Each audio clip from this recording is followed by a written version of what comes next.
Hello and welcome to this cybersecurity webinar with Vera at Help Systems. My name is Ben Watts, Managing Editor at IQBC Digital, and I'm here to quickly introduce today's webinar. For today's session, entitled Secure Your Enterprise Data and Gain 100% Control, we are very fortunate to be joined by Bill Brunt, Technology Strategist and Sales Engineer at Help Systems. Bill will be taking our audience on a deep dive into how DRM allows users to control access to data as if they're working from on-premise repositories wherever they are. This is an interactive webinar, so please send any questions you may have for our presenter via the Q&A box below the slides on the left of the Resource Center. We'll aim to ask any questions you send us today during the Q&A, which will follow the presentation. Please make sure you click Submit, otherwise we will not receive your questions. There will be a few poll questions today during today's session, so please participate in those when they come up during the presentation. And there will also be a number of resources, well, there actually already are a number of resources there at Help Systems. They're next to the Q&A box in our Resource Center on the screens in front of you. Please do check them out if you're interested in finding out more about today's topic. So without further ado, it's time for me to hand over to Bill to begin today's webinar. Thanks, Ben, and welcome everyone. As Ben said, my name is Bill Brunt, and today we're going to talk about enterprise data and gaining 100% control. So here are the topics we're going to be going through. I'm not going to read these off because we're actually going to start with a polling question. And the reason we're going to do that is because these topics are consistent with what you've seen in terms of information about today's webinar, and I'll be repeating them in the beginning of each section.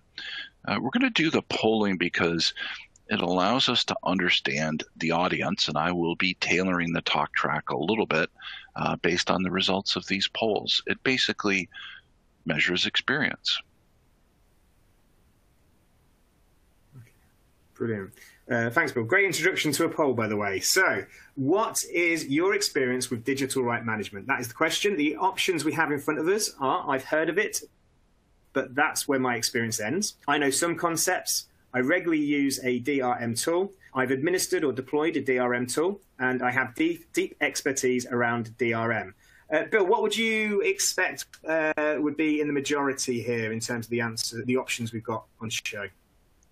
Well, if we get a large enough sample size, I would expect we would see a fairly even distribution with less on the outliers. So most folks, I think, are beyond just hearing of it, and not necessarily everyone's an expert. So I would expect, folks would know the concepts, regularly use and administer, and we'd have a mix across, those middle choices. Okay, fantastic. So we'll give everyone a few more seconds. Make sure to press submit, which is just down in the bottom right, and we will reveal the answers right now. Okay, not such a big mix. So we've got 0% have heard of it, but that's where my experience ends. 75%, a whopping 75%, say I know some concepts. I regularly use a DRM tool, had no answers. I've administered or deployed a DRM tool, that got 25%. And I have expertise around DRM, got 0%. So the vast majority saying they know some concepts. So a few people aware of this, Bill. Excellent. Yeah, and I think if we got a larger sample set, we might see a more even distribution. So what I'm going to do is... So I was going to say, we've got one more poll coming up later, so everyone obviously make sure we can get that sample size up. But otherwise, I'll pass back over to you, Bill. Thank you. So I'm going to tailor the presentation a little bit to the results of these polls, but for the person who has administered a DRM tool before, I will sprinkle in some tidbits I'm sure will be helpful to you as well. Okay, so this is the story today. On the left-hand side, really what we see is the historical way that people share data. It's out there on a network share. And a network share has a combination of ACLs that are applied to it that control the access. And because it's inside your perimeter, you can do whatever you want. So you have this container, you put things in this container, and it's under your control. the challenge starts when it moves out of the container. Whether it's email, uploads to the cloud, chat, phone, we see a lot of choices there. And then perhaps somewhat facetiously, I'll say data can literally grow wings, and who knows where that thing is actually going to end up. But the idea that these subjects, users and groups, as well as whatever your file level permissions are going to continue to help you control your data, it's gone. So what can people do about this? Well, it turns out that this market has matured a bit. And I've had the pleasure of working with one of the founders of Titus, and he had a gentleman by the name of Tim Upton. He had extensive experience with rights management solutions, starting with basic encryption. And at least according to his model, we're really a 5th generation solution. And so what are we doing that makes that so? And so the idea here is that we create our own container. So in that upper circle, we see the original artifact or file that we're wishing to continue to control. And we take what I would call some phone home information. And that includes what's the document or file ID and what is the tenant. And we package all of this up in a very secure container. It's protected with AES 256. You will only be allowed to do with that container what is allowed according to information which is sent to the tenant at the same time. And that information includes, who are the subjects? What are the application level permissions that I'm providing? So then we see here these 3 keys, and we see 3 holes on the safe. I want to make a note on that. We do have multiple keys. We have master key, we have a tenant key, we have a file key. This is an oversimplification of the key management. It's not accurate that we're having 3 keys on this. We have the ability to manage keys in a variety of ways, including on-premise and even HSM support. Now, the fact of the matter is that once this container is gone, you can't control where the container goes. So as it exits your perimeter, however, the only way that that container can be opened and then access to this Word document given is if somebody is authenticated against this tenant, and then the correct keys are provided in that authentication. Now, notice I did not say username and password. And that's because there's a whole slew of choices around what authentication means. And that's part of what makes it a 5th generation, is the ability to tailor and control that user experience. So what's accomplished at this point is that we have a very secure container and we have application level controls on it now, meaning that we can stop somebody from printing or from saving or from copying or various rendering activities. Now then, how does it work? Well, the reality is that even with protections like this, unauthorized access can happen. And let's look at a couple of different kinds of things and what you can do about them. So first, we have the idea of an intentional break-in. And this is ransomware. Believe it or not, rights management can help you with that. And then we have accidental release. Well, in both of these situations, there are things you can do using rights management solutions for both intentional and accidental loss or exposure of data. Let's take a look. So here we have some fairly typical data, and there's a good story behind every one of these pieces of data. In some cases, it exposed these are all real examples, by the way. In some cases, it exposed information that movie company execs had been giving internal assessments of actors on. And the last 2 that we see down there, that was actually an accidental release from the government, not an accidental, but a break-in to the government. And the combination of that data actually created safety concerns among members of our intelligence community by linking that data together. Anyway, part of what ransomware does is they lock you out of your own house. And then they take the data as well. And the extortion occurs in two parts. One is that they want you to pay to get access to your data, key to your own house. The other thing is they essentially want to blackmail you using this information by having exfiltrated financial, reputation, salary information. As I mentioned, those bottom two, can even affect the safety of individuals.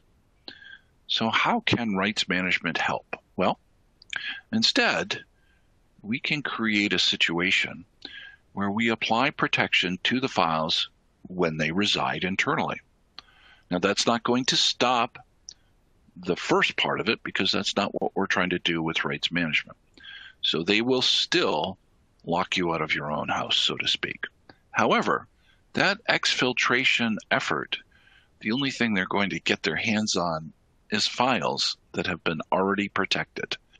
So it's nice that it prevents at least half of the extortion story, and that is the exposure of the information.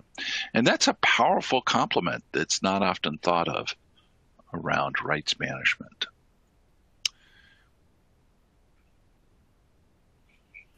Brilliant. So we've got the next poll question now. The question is, in the past, I have used digital rights management to, and the options we have here are revoke file access, track activity, all of the above, or none of the above. Again, Bill, what would you expect our audience members to select? Well, I would think with a large enough sample set, we would see all the choices. And just reflecting on what we've seen, we should see at least one, which is all of the above.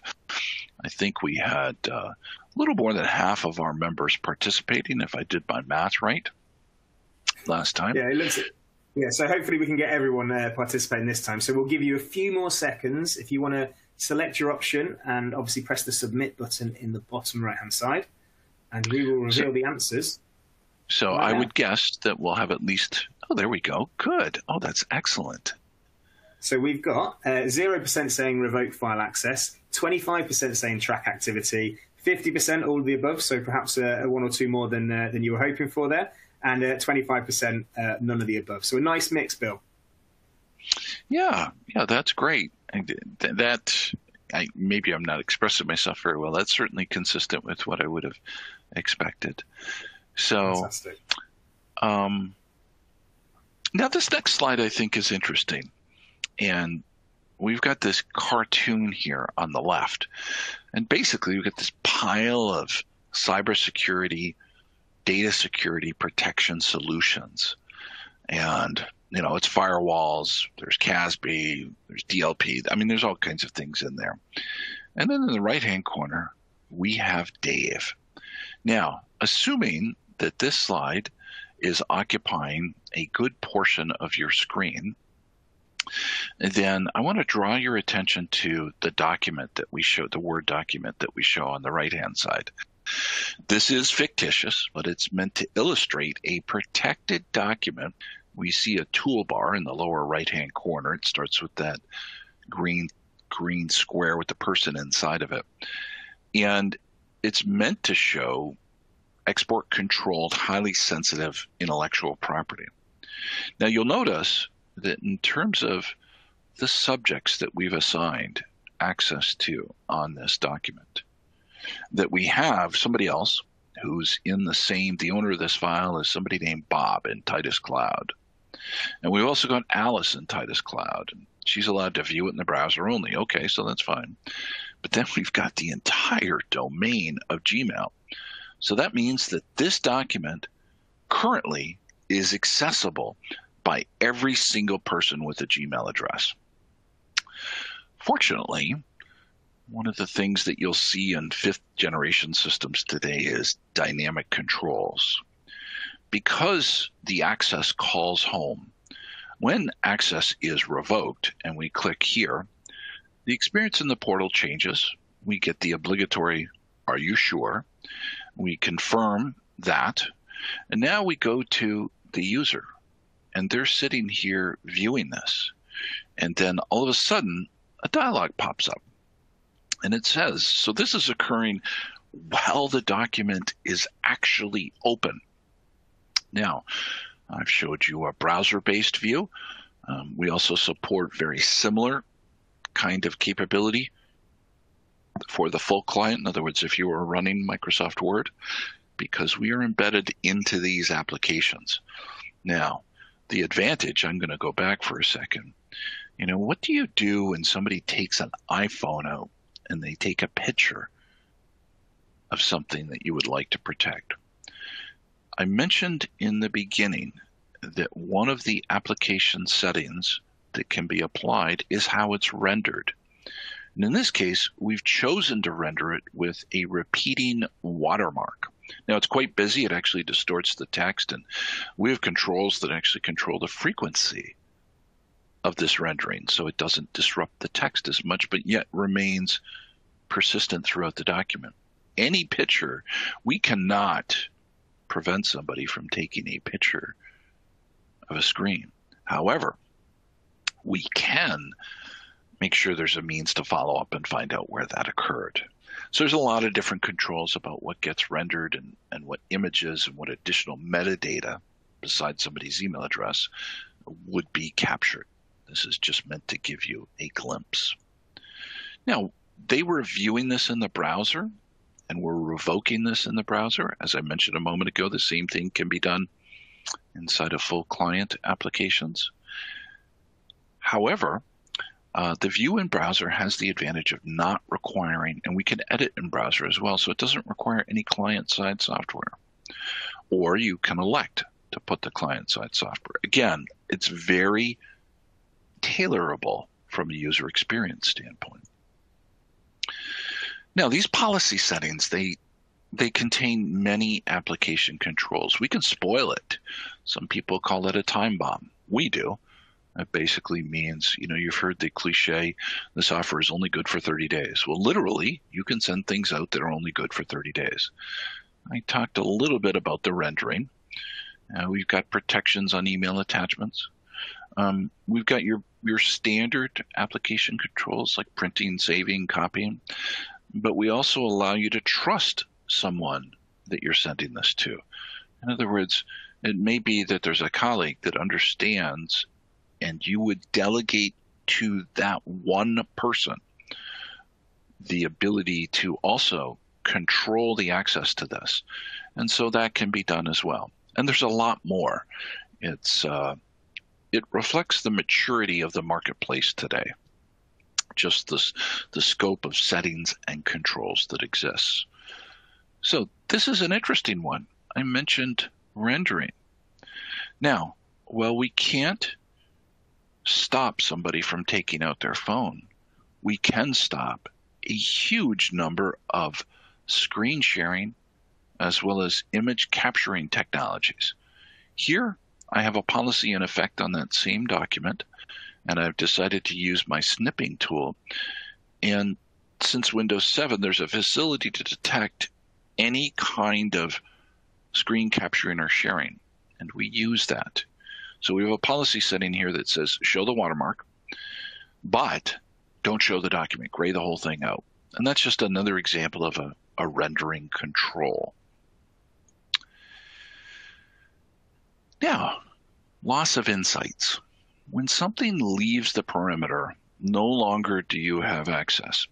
But let's remember, any access to a protected file, no matter how many copies there are of it, so if somebody copied a file 1,000 times, it remains the same container.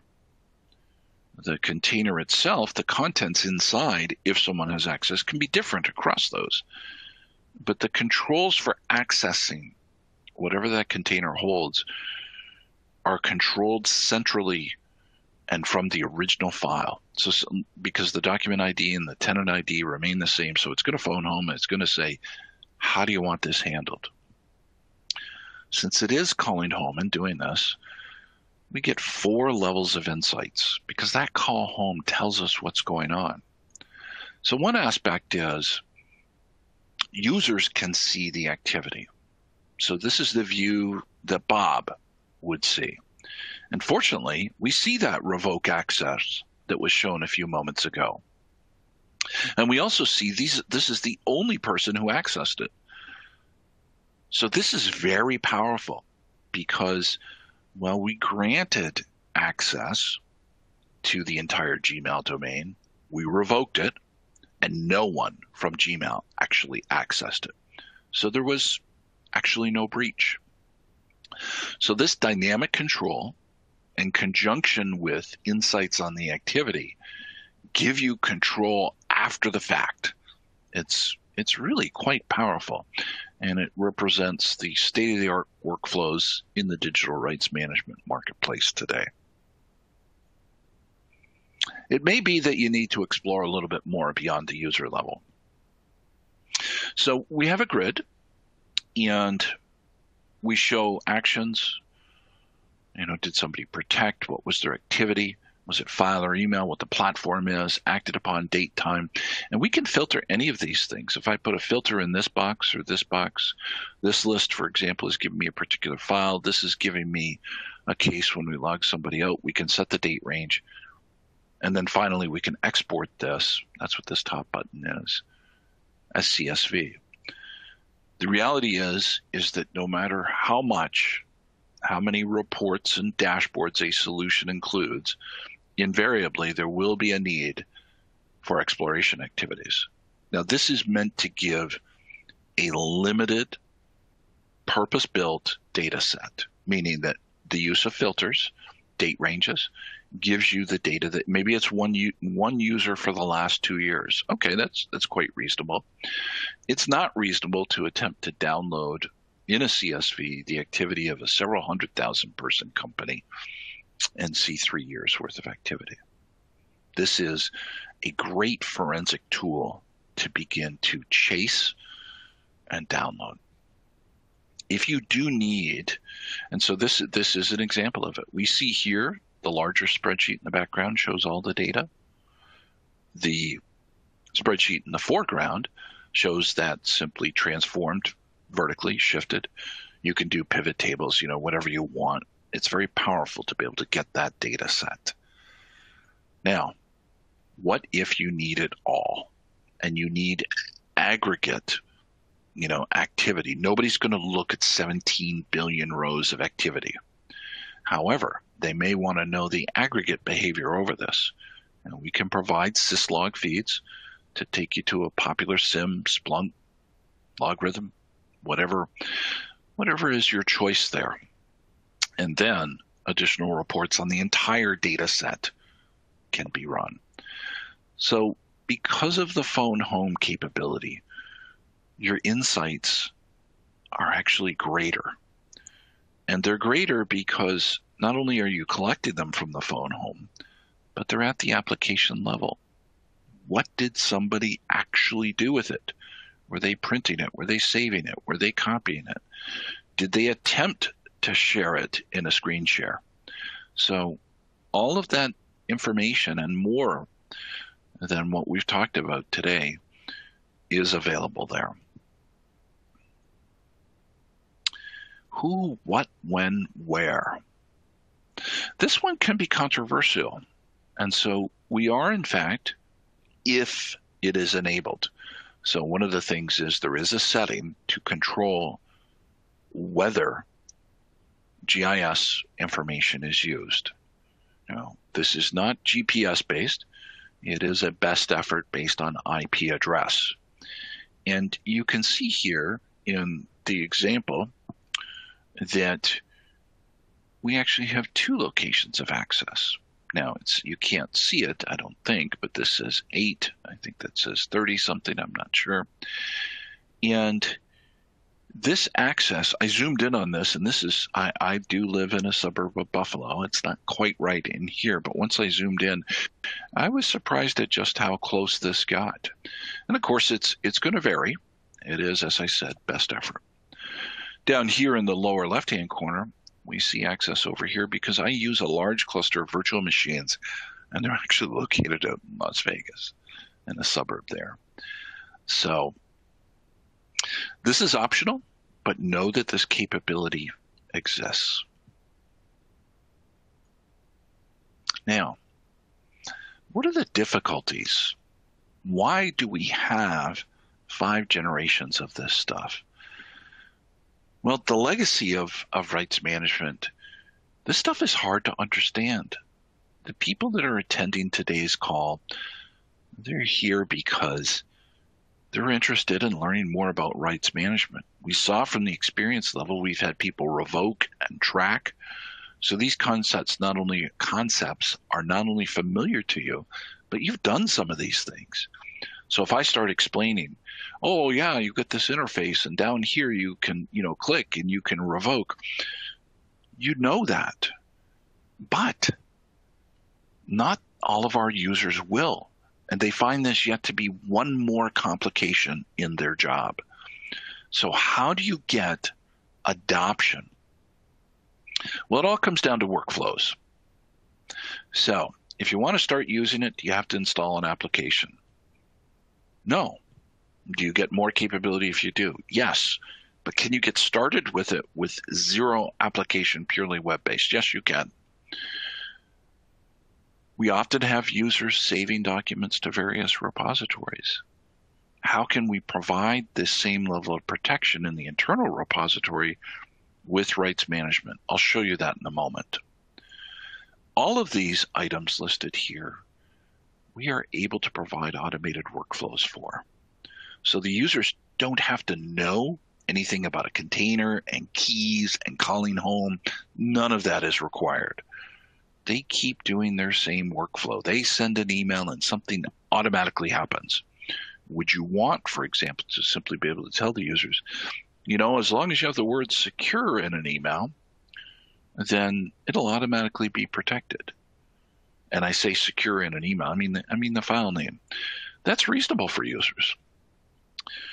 That's a simple start. There's lots of other options. It could be particular users. It could be hundreds of different metadata attributes about the particular situation. When we combine this with solutions from Titus, literally the sky is the limit. Journaling. Many organizations run email journaling and other search solutions. If an individual protects a document, how do you continue to support the organization's need to be able to respond to e-discovery as well as data at rest scans? And what happens if somebody doesn't have access and they need to request access? Well, it turns out we have seamless search. We can feed the journaling system unencrypted files automatically. We can make available Windows desktop search to continue to run for the user that is logged in and should have access, as well as service accounts for larger data discovery tools, whether they're DLP or entitlement or classification. Regardless, they will be able to search if desired. Not by default. It's, you configure it. And lastly, we have the SDK to support innovation. This is often used with portals where people want to protect documents. So here's what we started with. And when somebody drags a file and they save it here, we have this set up so that automatically we're ignoring a couple of users here, like administrator and system, but the other two here, Bob, as well as the FSC Active Directory group. When a file is dragged here, we have this configured through what we call a Vera connector. Automatically, the same subjects that appear in the file permissions are applied here. The user doesn't have to do any of this. Now, in this box, this is a little hard to tell, but this is coming from a rule. So these bottom two users map to 2 of the 4 here. We purposely ignored 2 of the other 4. And we're choosing to have this user added no matter what. And that's that service account being able to scan. Now, the rules themselves, they can be context sensitive. I don't know how well these tiny little fonts are showing up, but basically we're showing that, There's support for Box, Dropbox, OneDrive, SharePoint, SMB, local drives, email, you name it. And as I said, we can combine this with other help systems, data security solutions such as classification, and take in a very broad set, thousands of attributes to help drive the process and apply rules and evaluate that. You can have as many rules as you want. You can set a priority. And so they get triggered. They provide the access, the owners, everything in a highly automated fashion. Now, that's fine when somebody's on board. It's important to have very smooth, transparent, and low-friction processes. The screenshot you're seeing on the left is if somebody wants access to a file they don't have, and it routes the workflow automatically to the owner. So if I email you a file and I've forgotten to add access, or I've done something that prevents access from automatically being provided, when you open it, first of all, the attempt to open it is recorded. It's failed. And then we would, if you clicked on request access, that blue button, then an email would go to the owner saying request access. They would receive a link that they could click on and then grant access. Now, this getting on board, it can be simply to access a file. It can be getting a user in the system. It can be for the entire tenant. The important thing is the friction and the transparency. The friction has been eliminated, and it's a very transparent process. Now, Vera secures sensitive data at a file level wherever it travels and for as long as needed.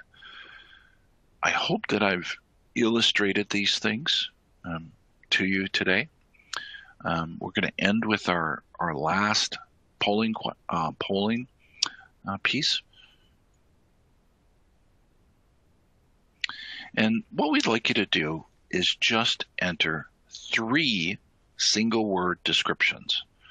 So 3 single-word meaning it was informative, boring, hopefully not.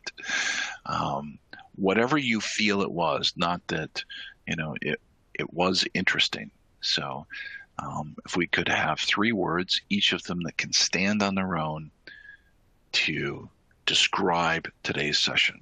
Doesn't have to be 3, but if you can think of up to 3, then we'd really value your feedback. Now, we don't have a poll here to show the results because of what it is.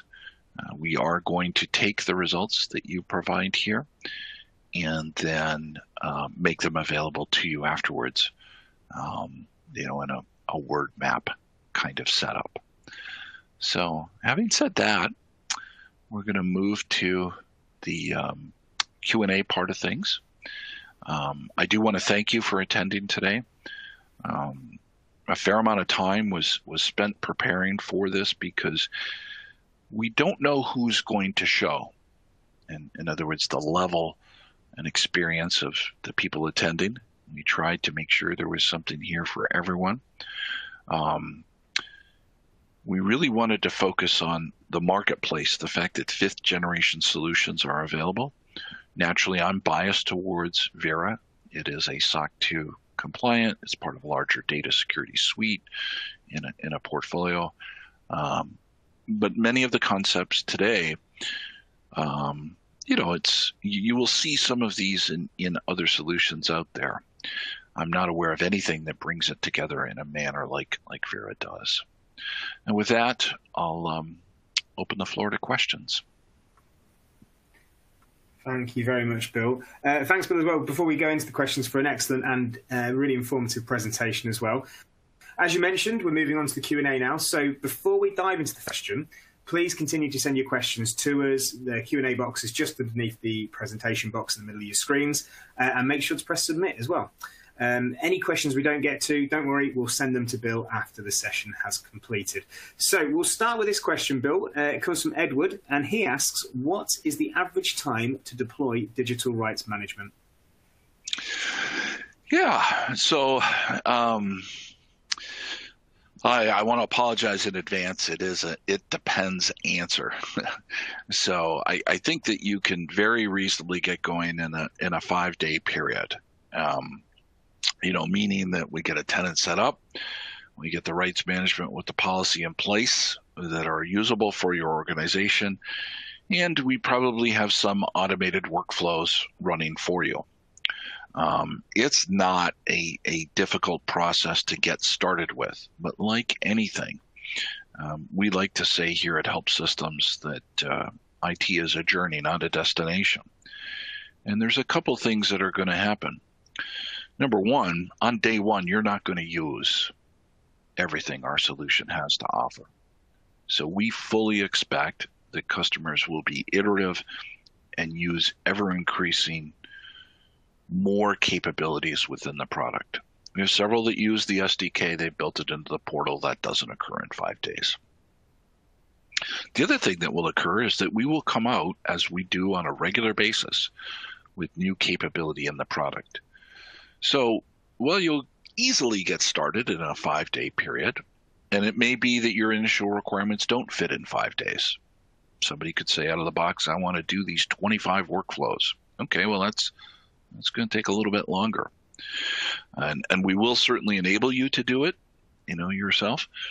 But I hope I've given you a flavor, Edward, at least for the kind of the considerations that take place as we introduce new capabilities. We are on a journey ourselves where we are bringing together an ever larger portfolio, and you will see ever more sophisticated solutions, but we always encourage everyone to start simple. Okay, I think Edward got a great answer there, so thank you for that one, Bill. We'll move on to this one from Sophia. She asks, what goes wrong most frequently when implementing a DRM tool? Yeah, that's a great question. So 95% of our usage is in the automated workflows. So that's where a file is dragged and it's protected. And those 95%, they generally go pretty well. I mean, sometimes we may have, it's software, we have bugs, just like everyone else. I'd love to tell you we don't. We do. We fix them. We're diligent about that.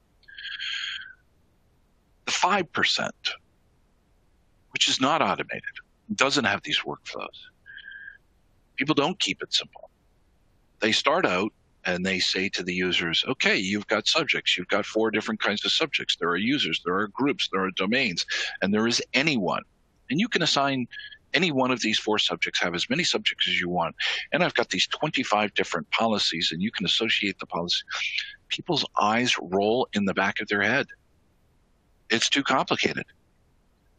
It's like going back to the early days of rights management, and it prevents adoption and usage. Now, if you're White Sands missile testing and you've got a bunch of rocket scientists working for you, then maybe that's reasonable. But otherwise, start simple. And we tell people, start simple. 95% of them do. So sometimes overcomplicating things works against you. And that's the biggest reason things go south. It's a brilliant answer as well. We've got another question here from Summit. He asks, how is Vera different to other DRM software? Yeah, that's a great question. And I feel very fortunate here at Help Systems. I work an awful lot with large financial institutions. I work with the military, intelligence communities. And I mentioned here kind of a 5th generation marketplace.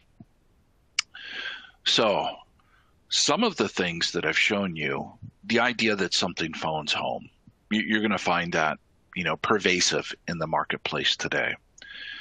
I think one of the big differentiators you will find with Vera, because I'm asked this all the time, is the extent to which we make things seamless and remove friction. So whether it is that requesting access, or it is the application of policies in a workflow, or it is onboarding somebody into the tenant or the tenant itself, It is the totality of the experience to drive seamless adoption into existing workflows. And I think that's our big differentiator. We may have this little bit that the other one doesn't. I've used some of our competitor solutions quite a bit. Not gonna name them, but I can tell you that of the 19 policy settings that we have, one of those, for example, was gray the screen out when I share something. We saw that with the snipping tool. We're not all the same there. We have some features people don't. So those are what I call small knit differentiators. The big one is the totality and attention to the user experience. We even have patents in this regard. I mean, we've worked really hard at this. So that's what I would say is our number one differentiator.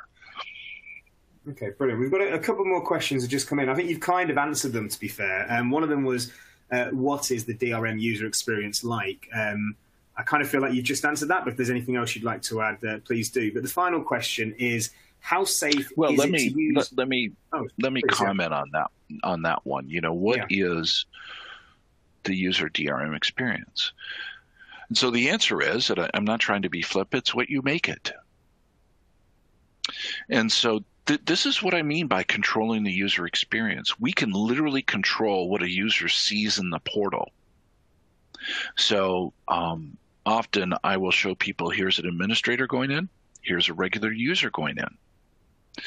And I will have 50 or so different choices as an administrator, and I may have 5 as a user.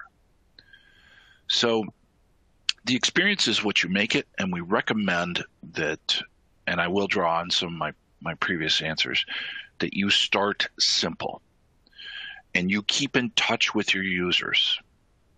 So what you do is you look at that activity, and the users that are protecting stuff a lot, those top 3, 5, 10 users, you go talk to them because they are your biggest advocates. And then you say to them, what else do you want to do? And for that group of people, you begin to expand their user experience because they are your, quote, rocket scientists among the group. They are the people that are pushing the envelope. Now, maybe they just have a high volume of stuff and it doesn't apply, but you'll know that very quickly in a conversation. So this is how you iterate, provide an experience that works for the users by starting simple, tailoring it, understand where more sophistication is needed, and then let them have it, but don't overwhelm them. Do it in this controlled fashion using the data from the activity feed, and you will get maximum value and the highest satisfaction of the experience by following this methodology. Our implementation methodologies for data security are as much a component of your success as is our technology. Okay, brilliant. Just one final word, I guess. You kind of touched on it a little bit, but I'll ask the question nonetheless. How safe is it to use Vera in comparison to other security platforms out there? Sorry, as opposed to what security platforms? Other? Is that what you said? Other security platforms? To competitor platforms out there, yeah. Sure, sure. Yeah, so I'm going to try and give you an unbiased answer, on that. There's 2 parts to this. Now, I will tell you, I personally defeated several security platforms that have involved various levels of encryption over the years. I'm not going to name the solution specifically, but I've managed to, I will name the vendors. I've managed to get into Microsoft. I've managed to get into Oracle. And I'm sharing this because there's 2 different things that secure it. One thing is, what are you encrypting with, and the keys and all that really hardcore cipher stuff. And I know there's all kinds of questions out there. Well, what happens if I've got access to quantum computing and da-da-da-da-da-da-da? Well, the error rates are too high today. And until they solve that, it's so, if you read about AES 256 and the compute required I have seen calculations that suggest we would need more computers than there are atoms in the known universe to break an AES 256. So, there's all kinds of different encryption algorithms. It is generally agreed that AES 256 sets itself apart as a particularly strong cryptographic method. Now, the other part that comes into play, what's the surrounding infrastructure? It's like, great, you've got this great encryption, but somehow Vera is able to provide access to it. And what I will tell you is I would suggest that it's extremely hard. I'm not going to say impossible. And relative to other products, I don't know the inner workings of other products as well as I know Vera, so it's difficult for me to comment. Nonetheless, I have circumvented modern day equivalents of Vera from our competitors. And I will tell you that it was through an attack on the infrastructure itself, not AES. Okay? So how secure is the plumbing that facilitates the access? Because in my opinion, you're not going to beat AES 256, even if you got access to, Google's quantum computer on this. It's not going to happen. But, what if you can, attack the infrastructure that runs the plumbing to make all of these workflows work? And I will tell you that we constantly work on this, and we are diligent. I suspect the other vendors are too. I have found holes in the other vendors. I have not found holes in ours yet. But again, that could be my bias, right? So. Okay, brilliant. I think with that answer as well, we're probably going to wrap things up. Looks like we've come to the end of the session. So thank you so much, Bill, for your excellent insights today, and also for taking the questions from our community of cybersecurity experts. This session will soon be available on demand. So if any of your colleagues were unable to join us today for whatever reason, please do feel free to share the link that we're going to share with you shortly with them so they can re-watch the session afterwards. Thanks once again, Bill, and of course to all of our attendees for joining us today. We've come to the end of today's webinar, and we look forward to seeing you all again very soon. Goodbye.